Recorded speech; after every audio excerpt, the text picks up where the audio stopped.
Well, what's going on, guys? It's about 5 before 10 this morning. It's still December 7th, 2021. It is Tuesday. Sorry about the little background noise over there at CBSN. They're interviewing Amanda Gorman, America's Poet Laureate. 23 years old. She is...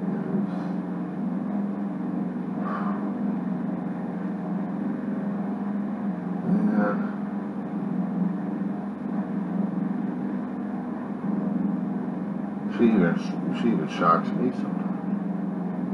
Listening to her speak, not just through the poetry, but the interview that we're having on CBSN.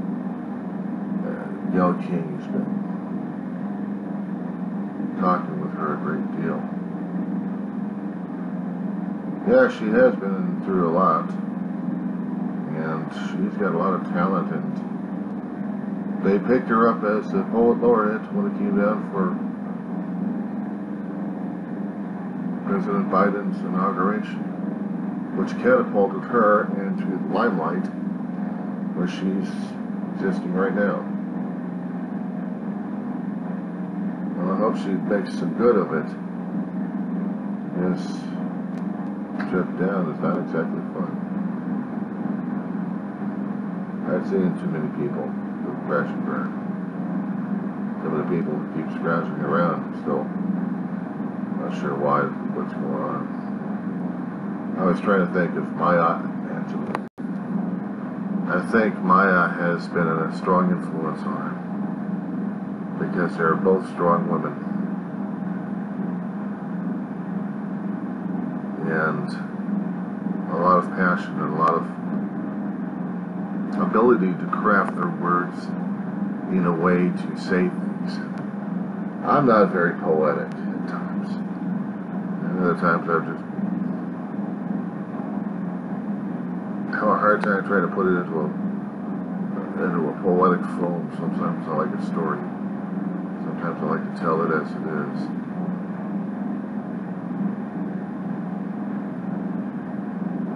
What do I say or do to compete with that?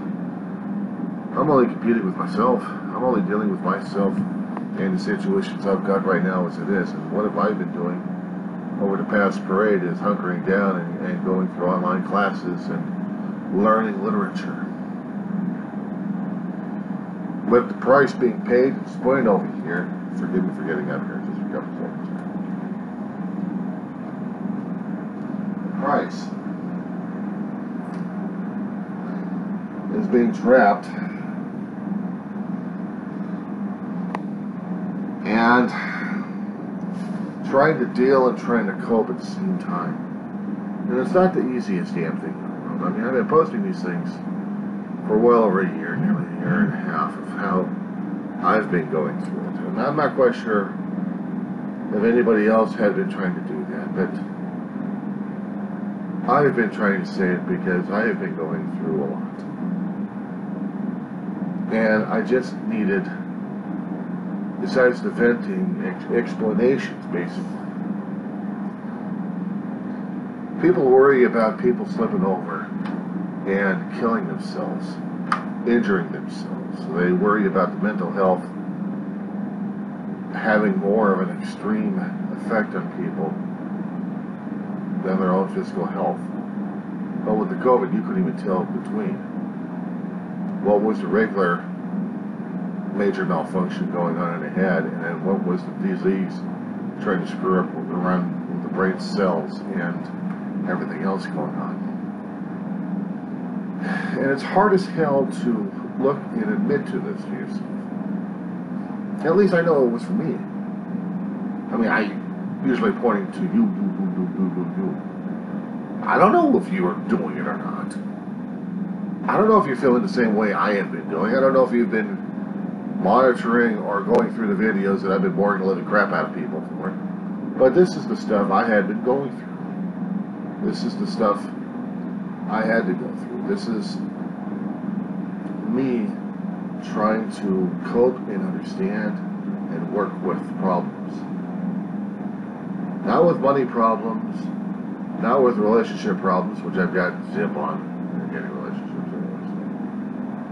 Well, with the money situation, well, disability, that's it. But then it comes, and if you notice the lighting in this place, the Christmas lights are on. What else do you see? Filtered sunlight, right? Not as strong. What does that indicate? Well, somewhere you're getting warm. What it's indicating right now, besides clouds filtering through the Antelope Valley, it's also those shades being closed. Why would that happen? When one deals with the depression a great deal, it becomes almost a normal pattern and normal situation, and it's not supposed to be. It's not supposed to be. I mean, I understand about privacy at this point. I understand about light coming through and driving people crazy. But the thing is, driving me crazy right now is dealing with my own issues and keeping those drapes shut. Now, throughout my life, I have come across professionals, amateurs. I've come across doctors. They all want to look at the simplistic decision of saying, it's so simple, why can't you just do this? And have this ridiculous smile on their damn face. It's like, can't you just get it open, please? You can do this. You have to will it. You have to motivate your damn hands to do this. Why can't you just do this? What's going on? And you know, you're probably seeing the clenched teeth at this point over here, or the clenched face, and veins popping out of the person's forehead here, as they're trying to get a point across to you, and you're looking at it blankly. You're looking at it blankly and you say, but you don't understand the problem. And it's no wonder shrinks go to other shrinks. My brother told me that one. It got so bad in his own problems when he was still alive and involved in the military that he drove military shrink to see another military shrink. I thought that was a joke. I thought it was like a funny haha. It wasn't. Because whatever my brother was doing, he was barely messing with the shrink's head. Now either he was telling him hell of a spin on something, or else he was telling him a realization. And for me, it was realization for me. I know my brother was screwed up, man. I didn't really realize he was that screwed up. It was no wonder my mother had said, when being introduced to somebody else, oh yes, I'm Ariane. This is my son, the nut, and this is my son, one with the heart condition. How'd you like going through mixers on that one? Or even friends would ask her, Marianne, how are you boys doing? Which one, the bad picker or the one with the nut job? And some people are like, Ma would say a deadpan, in a deadpan face, and a deadpan voice. But she was serious enough and knew how to mess with people's heads as well. I never liked doing that in the first place. I never liked messing with people's heads, because it was never anything about getting ahead of them or getting advantage or trying to make them look like fools and idiots. I already felt like a damn fool and idiot anyway. Growing up as a kid, I had my insecurities just like every other damn kid. they had insecurities, so man, I was going crazy over it. So naturally, I would have to say something. But growing up as an adult, I had adult insecurities.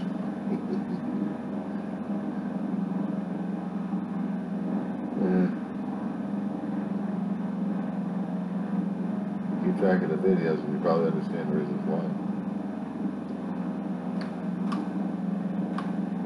In seeing this poet at work, riding high in it, it reminds me of Maya Angelou struggling to get her poetry out and for people to really recognize the genius of her work, the sincerity of it. And I listened to it, and I'm thinking, there's no way in hell I could be anybody else out there in the literary world with their kind of talent. My mistake was when I was growing up as a kid, I wanted to be just like the writers I admired the most. My mistake all this time was I wanted to be like them. I didn't know what it was like to be me. And that was the thing. Because if I knew what it was like to be me, then I wouldn't have any problems, would I? No. But then again, I'm not me. I had to be somebody else. I wanted to be a different person altogether, with a different writing style or with a different writing craft. Because I liked writing. I liked their writing so much, I wanted to emulate it. I loved it. But I never knew what my writing style was, because I never gave myself the chance. I never gave myself the opportunity of going out there to putting pen to paper and to showing people just how good I thought I was. You rank amateur down below. But, you know, that's where you start, is from rank amateur down below. And you have to fight your way up sometimes. A lot of rejection letters, and you still have to improve your craft. You still take classes to improve your craft. You still go to classes and classes and have it shown to different people and deal with the humiliation and deal with the suggestions. Besides writing, or actually besides reading the books of how this is, it's going through the experience itself. And what's more embarrassing as hell is when you start presenting your works, even if it's in an essay format, and you're in English classes or a social studies class, you have to present your best work to a stranger. A stranger you're trying to get acquainted with in 16 weeks. You're trying to present your facts, your knowledge of your facts, your identification to the fact, anything and everything that you know about them, whatever you're doing, to a stranger. And he will rate your writing. He will rate you. How much do you know? How much were you paying attention? The hardest thing for me to do is being in classes like that, where I have to look and examine the essay again and again and again to make sure that I know my facts are straight, that I know my facts are accurate, that maybe, just maybe, I'm going to be going into a slant where I'll be able to tell the professor, this is how I think, this is how I feel, and I'm saying I'm backing up this work here. Now, of course, the professor may have a burr up his ass, over her ass, and say, well, this is not what I had in mind. You have to find the ways and words, even with your drafts and redrafts, to understand where they're coming from. With constant communication with that professor, in order to get your paperwork out there. Now, here's the thing. Professors are one thing. Professors will tear your ass apart because that's what their job is to do, is to tear your ass apart. You got to put your ass back together. It's the general public out there that's getting crueler. And for someone to make it on the top, that comes the fight again. Worse. You get established a foothold in there. Now, you got to watch out from below because here they come. You're looking towards the top. I have to watch out for the assholes down below. And they're hungry as hell. They're hungry, carnivorous wolves. We will chew the competition up because we are going for the top. And that's the thing that people keep forgetting. When you're climbing on that pyramid, it's not the guys on the top you have to worry about. It's the damn assholes down below are coming up on your ass. This is why I haven't been famous. Because I haven't pursued fame and pursued ego. But this is why I talk to myself. This is why I talk. This is how I talk, why I talk, what I talk about. I talk about myself. I talk about my observations. I talk about stuff that bores the living crap out of people. You know what? It bores the living crap out of people. But it gets the stuff out of me. It gets the stuff out of me, out of my own damn chest, out of my own damn head. And I can actually relate to another human being and say, look, we all want proper, perfect language and structure and style like that. In the academic world, we have to be them. In the real world of the publishing, it's the same damn way. But out in the gutter, out in the streets, now what other rap artists can actually talk about their lives in a format that they're understanding? They are poets out there. They're not musicians, but they're poets. They're trying to talk about what their lifestyles are. And for a long time, I looked at the rap as musical gone bad. Musicians gone twisted. Especially when I keep hearing about the rap going on. And the rap was just storytelling in a format for other people to try to understand. And unfortunately, I failed at that one. I failed.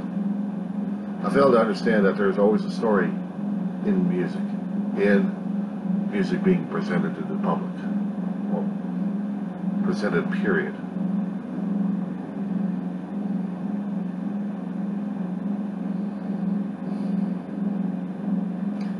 I have to look at the stuff I've got and whether or not it's going to be presentable or not. Not the stories that I have, like I want to talk to people about, but it's also the stories inside of here, inside of what I've experienced, what I've seen, what I've heard, what I've gone through. Not the easiest damn thing to do. Let her have her limelight for a while. She's earned it this much. But she still has to watch out down below. It's not the ones at the top you have to worry about. Because the ones at the top are looking down below and seeing this one young rising star coming up, but they're also seeing the ravenous wolves still struggling to make their trying to make their mark one way or another by chewing up any and all adversaries. Some people thought I was poetic. Maybe. I haven't paid attention to it. I've only paid attention to the anger and grief. I've only paid attention to the confusion. I've only paid attention to the things happening around me that would either challenge me or scare the living crap out of me. That's what I am. And right now, I'm just doing the best I can. Dealing, living, and surviving. So, let us hope that we're still trying to do that. Of course, I'm going to have some people talking to me, or maybe, or willing enough to listen, of why I say the things I do. I'll say, why not? Oh, because you can. He says, how dare you? Why not? Who do you think you are? Me. You have the audacity? You don't. You arrogant bastard. Sometimes. Arrogant megalomania. Only if I wanted everything else right now as it is. And things are okay for right now. I wanted to be emulated. I mean, I wanted to emulate others. And you know what? Screw it. Screw it. I have me. Alright? I have to work with me. I don't work with Asimov. I don't work with Roddenberry, or anything else. I work with me. I work with me alone. I work with my thoughts, my ideas. I'll do videos. I'll write about it. Quite frankly, I haven't written anything in a hell of a long while. Because I find it's easier for me to get stuff out by audio and by visual. I figure that my story is just as imperative and important as everyone else's. I'm not looking to be elevated on the pyramid. I just want to be remembered. We all have stories inside of us. We all have portraits we want to show to people what we think we should be instead of what we are. Look at me. I'm ugly, I'm fat. I'm old. Now some people think I'm still young. Okay, I'm still ugly and fat.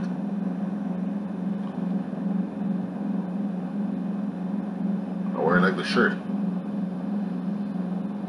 I don't put on a nice shirt when I put these recordings on. I don't have a nice styled hair. There's no hairstylist. It's just me. And maybe I do disturb a hell of a lot of people when I talk about me. Because I think I'm the most important person out there in the universe. Not really. But for me, I still am living in this universe, so I might as well. Do I dare shove myself down people's throat and barge into their homes and say, you must pay attention to me? No, I don't. However, if I put my presence on YouTube, and you happen to come across the YouTube, and you happen to listen to a raving lunatic, then basically I've already come into your home, into your mind, into your brainstem, and I've already screwed you over.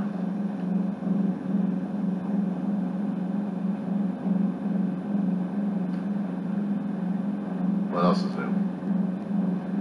We got people doing that to each other, left and right. What can I say? What can I say is I'm looking at some of the gaudiest trees I've ever seen. I'm taking more pleasure with these things than anything else. The holiday season's upon us. And we still have to deal with what's been happening with us. Dealing with our neighbors, dealing with our friends, dealing with a virus that wants to kill us. Sometimes I wish we had different choices, but you know, we have this. So we deal with it. Everywhere. Anytime. Do what you can to live. Do what you can to survive. Do what you can to make an existence worthwhile. Want to make your mark? Make your mark. You want to be helping people out? Help them out. Don't be shy. Take the energy, take the air, take the inertia. Create the inertia. Create the inertia that'll carry a tidal wave whoever is being affected by whatever your actions you're doing. Create the inertia and the energy wave that people down the road will be able to benefit, not get drowned, not get overwhelmed, but maybe just pushed ahead to wherever they need.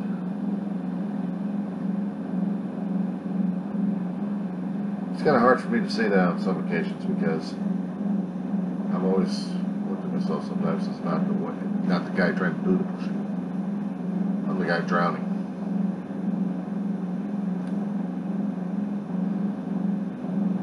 But it would have been nice, you know. Like just a little bit of a push, just make it a little bit of an edge. And maybe somehow my life had meant something. In the turbulent oceans of our planet that we have. We don't know which particular wave started from which. All we know is it's a gigantic, dynamic, energetic,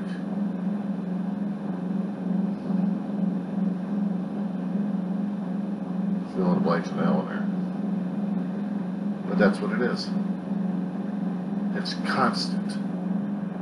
It's constant. All it is just a little bit of a push.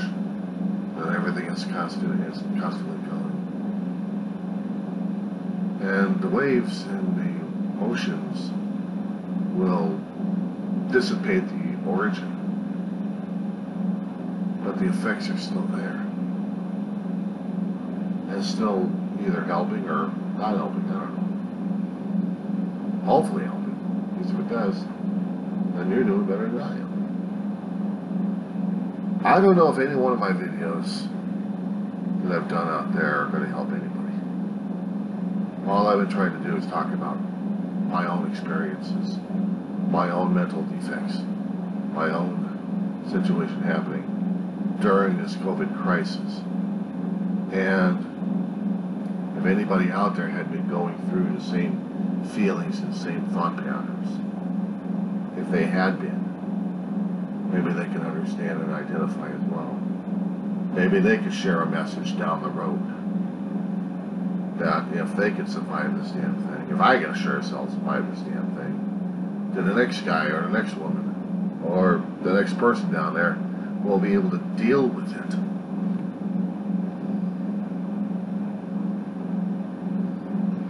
There's a hell of a lot to get out. We're just getting started, I guess.